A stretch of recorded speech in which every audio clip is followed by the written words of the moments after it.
everyone, it's Nicole for Simon Says Stamp, and today we're talking about the STAMPtember limited edition exclusive from Whimsy Stamps called Pumpkin Booze.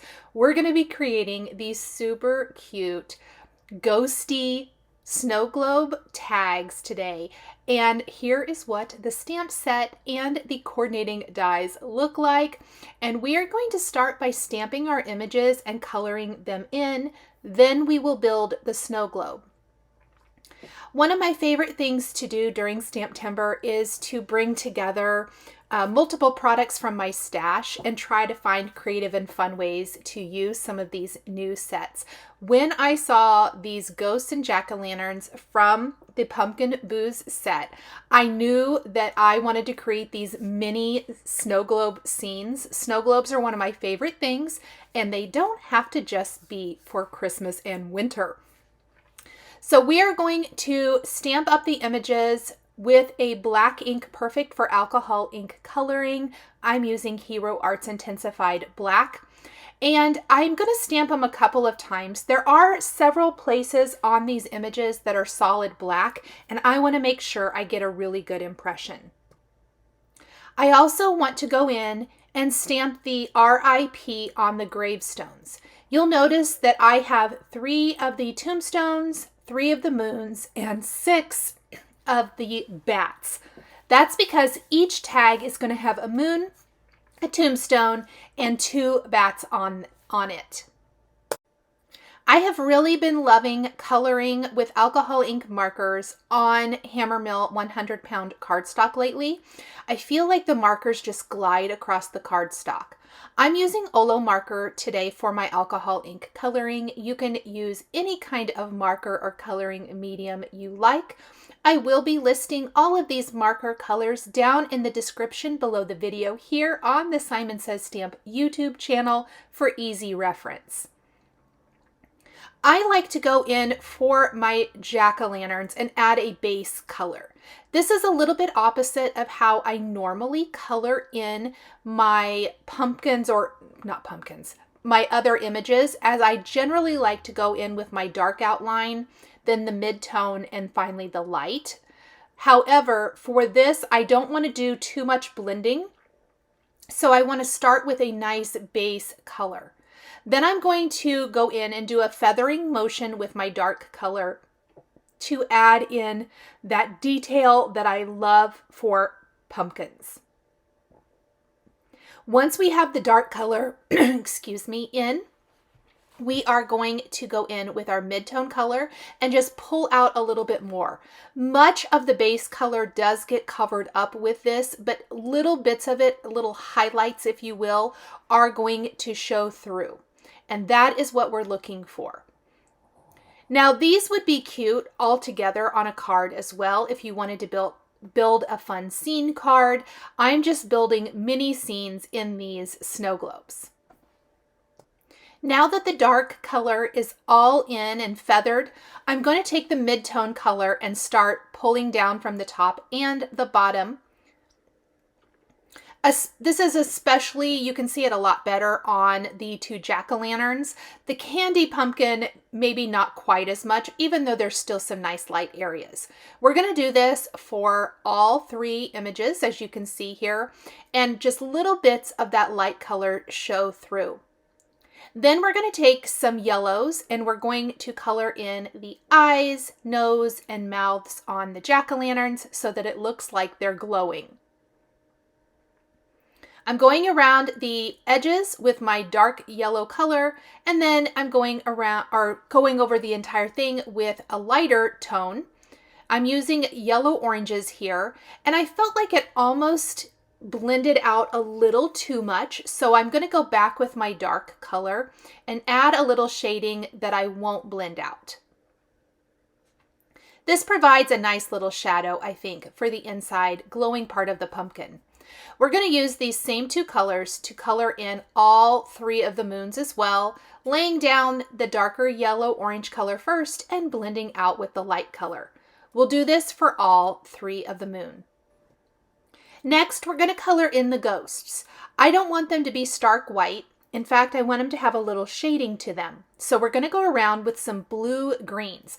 A lot of times I'll use grays, either cool grays or warm grays, but I wanted to try these blue-green colors that are in a much muted, kind of a very muted tone. Almost a gray aqua, if you will. So I'm going to lay down the dark color, blend out with my mid-tone, and we're going to go all over the entire thing with our lightest shade. What ends up looking is, to me, they look like they're in shadow in the nighttime, which is definitely the look I was going for. I even added some little pink cheeks to the ghosts. Even though they might look a little bit more scary, they're kind of cute scary, right? So we're going to give them a little pink cheek just for some character. I did feel like this was a little darker than what I actually ended up wanting.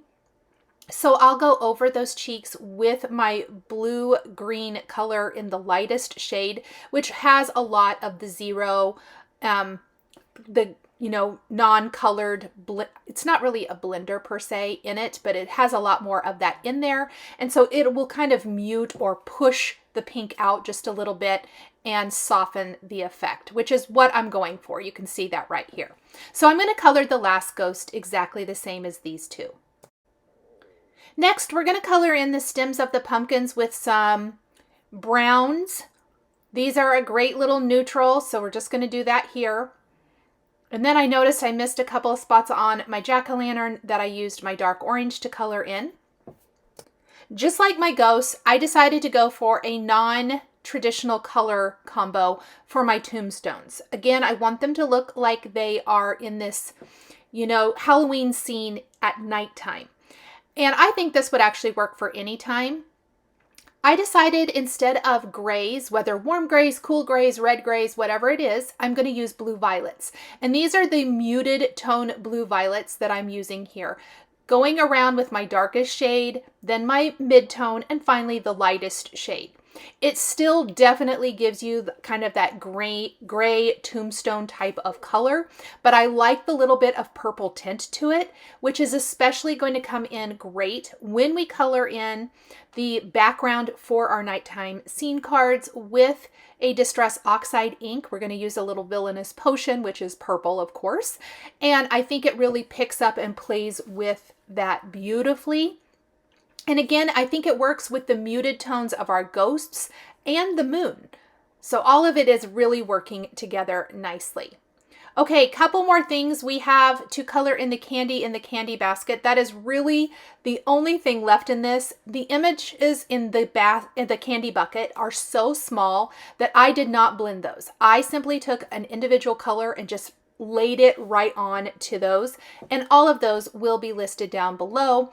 Limey greens, magentas, kind of a more violet instead of the blue-gray. And then I took the coordinating pumpkin booze dies for these Whimsy stamps and die cut all of my images off camera. And I'm taking a black jelly roll pen and adding the detail back into the eyes. This really, makes the eyes pop a lot. We're also going to take a white jelly roll pen and add a few highlights to the images here and there. I like to do any of my pen detail after I've die cut the images, especially with the black. You do want to make sure it's all the way dry if you do color it in and then die cut. Otherwise, if it's still wet, it could smash and it could also smear. But I also feel like it gives you a little bit of a raised look that gives you that glossy look to it. And I like to not do it beforehand because otherwise it seems to almost flatten when you roll it through the rollers of your die cut machine. So I want to do all of this so that that can be drying while we work on building the background of our gift tags. Now I'm imagining using these tags for some of the neighborhood kids that I know. I love doing like specialized little bags of candy for some of those kids, and you can just tie on a cute little tag, or you could do this for coworkers, grandkids, nieces, nephews, your own kiddos, whatever the case may be, even school treats. Even if you have to buy prepackaged treats, I know that was always the rule when my kids were in school, you could tie these on to make a little bit of a customization. I first blended on this Build-A-Snowglobe from Fawn. I have it cut from white cardstock here. I'm blending in Prize Ribbon, Villainous Potion, and Black Soot to build that nighttime background. And as always, it looks kind of like a dumpster fire before you add in all the color and get it blended. But once you add in that black soot, doesn't that look amazing? It's like magic. I love it so much. In addition to this white base, which is where we will build the scene, we have an acetate piece cut from this same solid snow globe, another piece from Slate Gray Simon Says Stamp cardstock for the back of our tag, and a frame from Slate cardstock as well. We have layering pieces with silver metallic cardstock and also a portion of a gift tag. Just something with a hanger or a small ornament die would also work, just to make it so that these can be hanging tags. Now, if you don't want to use these for treat bags or goodies or to put on a gift, you can always use them to decorate for Halloween as well. Using a white pigment ink from Simon Says Stamp and a paper pouncer as well as a cloud stencil, I am just pouncing on some clouds for the background.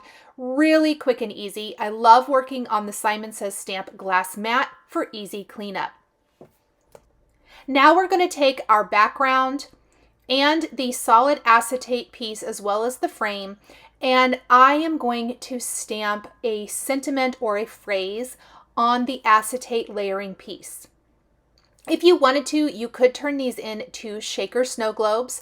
I opted not to today as the frame for the snow globe is really thin. So what I would ideally do if you did want to make this a shaker tag is die cut the frame multiple times to make it fit. Now, I stamped my phrase on that piece of acetate and I left this in the video to show you. I was able to remove it. I am using white Stazon ink. I didn't stamp it quite in the right spot. And if you use a little rubbing alcohol, you can buff that away and restamp it. It's like magic. Otherwise, it's permanent, but with a little rubbing alcohol, you can get rid of that. So let's reposition our sentiment so that it's a little bit easier to read. And the reason I have left this part of the video in is I am doing something a little different on each. Each tag features a different image. That means that where the images are going to be placed in the snow globe is going to be different for each and every one of them, which really impacts where the sentiment is going to go. So what is inside of the tag? That is going to be my pumpkin or jack-o'-lantern and ghost, a moon, and the tombstone. Otherwise, I believe all of the bats are going to be on the outside, as well as our stamped sentiment is on the acetate. And the reason I was talking about creating these shaker tags is you could do this with multiple layers of that frame stacked one on top of another. In this case, instead of using the acetate for a shaker window, I'm using it as a layering element, where you wouldn't necessarily be able to have your sentiment overlay the elements on a traditional style card. In this case, you can. It is the magic of acetate. You could also use vellum, but that will cover up or mute your images inside of the snow globe. I'm also only stamping a portion of this particular greeting along the bottom edge of the snow globe base that says just for you. And I did this for two of them. On the other one, I'm going to stamp one of the other greetings. You can really mix and match with the different sentiments in this stamp set to customize your snow globes. Even though these are a nice small size, they have so much going on, you guys. So good. Really, really amazing. Little designs. And if you want to and you don't need tags and you like this idea, you could put these on a card base. Maybe you have something fun on a card base. Think the Simon Says Stamp spiderweb embossing folder in the background and you pop this snow globe on top of it. You could do all kinds of amazing card designs using a lot of these same products. Now this little portion of a tag, I actually just used scrap cardstock to cut it because all I need is the little hole reinforcer. I am gluing that to the back of the scene, and then I'm gluing the acetate and frame to the front and gluing on the layering pieces. This is going to customize the front of the tag. Now in a little bit, I'm going to show you when I flip the tag over, obviously it's not going to be very pretty. That's why we have another solid piece of the gray snow globe panel that will go on the back that will encase all of that, and so you aren't able to see any of the little goings on inside of your tag components. Now I'm gluing the bats to the front, which I think finish it off beautifully, and I'm placing some acrylic blocks on top to help hold that nice and flat. Let's stamp our second one, and again, just showing my process for how I go about choosing what we're going to stamp. For this one, I decided to do Trick or Treat, and then we're going to do Peekaboo down along the base of the snow globe. The Trick or Treat is really big, and this one is an even better example of how this is going to overlay the sky. The moon will go back behind this, where you wouldn't necessarily be able to do that if the card was flat without that acetate layer. Sometimes acetate is just a great product for giving you that additional layer for building scenes. There are a couple amazing products from Simon Says Stamp that I want to talk about here. I am using the regular acetate. I do find it a little bit easier to die cut, but Simon Says Stamp also carries a heat-resistant acetate, which is important if you don't have Stazon ink, but you have clear ink and embossing powder. Heat-resistant acetate, you can stamp and emboss on it, which is fabulous, and it's a great option. I am using Stazon ink today. As I mentioned, it is a solvent ink, meaning it's not going to smear on vellum, acetate, slick surfaces that normally you would have to stamp and emboss on to make your ink permanent. So here we're building that little scene, and you'll notice that I wait to adhere the acetate until I'm happy with the placement of the rest of the components inside of my tag. That way I can play with it, lay it in place. There's a lot of fussy figuring it all out here. And then when I'm happy with it, I put glue on the back of the frame. We're just going to place the acetate panel right there and then glue it on top. So easy and so cute. Look at that, you guys. How fun. We'll add the layering pieces. Oh, I noticed I needed to snip off a little bit of that pumpkin that was hanging off the edge. It was sticking out of my snow globe. And again, I just like to put my acrylic blocks on top because they're heavy. And we're going to add our little bats up here to the sky. Isn't that adorable? I just think these are so, so fun. Okay, let's go ahead and do our last one. This one does have a couple of different things on it as well. I am going to stamp the fence along the bottom edge. You could do that in a black Stazon. I didn't. I just went ahead and stuck with the white, but I do think black would be cute here. And then I'm going to customize the greeting for the sky here as well. So a little on the first tag, I used the Just For You portion of Pumpkin Booze Just For You. I am only going to stamp Pumpkin Booze on the top part of the card, but on the base, we are going to do the Just For You like we did for the first card. So we're using all of this sentiment. We're just kind of separating it out. I very carefully inked up only the Pumpkin Booze portion of the sentiment and stamped it right there on the top. Then we will stamp and emboss Just For You on the base of the snow globe, just like we did before. Okay, now we're going to finish putting these all together. That's going to include this little tag piece. Any tag with a little hole reinforcer hanging off the top will work. This one happens to be from Fawn. Then we want to glue on the silver layering pieces for the base of each snow globe. And now we're taking the back panel and adhering it to the back of each tag so it encases any of that not very pretty part of the building these tags and gives it a beautiful clean back, a perfect spot to handwrite the recipient's name or anything else. Absolutely adorable. Now I'm going to take some Lawn Fawn purple twine. I think this is about 12 inches. And we are going to loop this through each of our tags and then knot the end. You could even tie a little bow to the top of your tags if you wanted to finish them off. I didn't think that they needed it for this particularly, but there's lots of fun little ways you can embellish. Maybe even little Tim Holtz charms. I know he's had some little spider or bat charms in the past. Those could be cute. Anything to customize it and make it your own. Finally, I'm going to take these Trinity Stamps glow in the dark stars and we're going to place them on the base of each of our snow globes out to the sides of our sentiments. I felt like we needed to dress up the base just a little bit, so I'm adding little dabs of glue. And then we're simply going to grab these with our Simon Says Stamp embellishment wand and pop them in place. In the dark, our cute little stars are going to glow in the dark.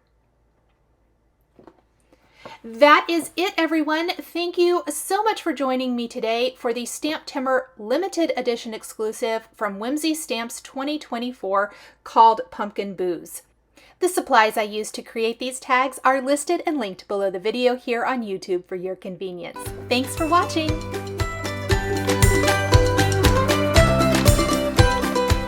Hi there, I'm Heidi, Simon's mama and founder at simonsaysstamp.com. Thank you so much for watching our video. If you like what you just saw, be sure to press the thumbs up and subscribe to see more great content.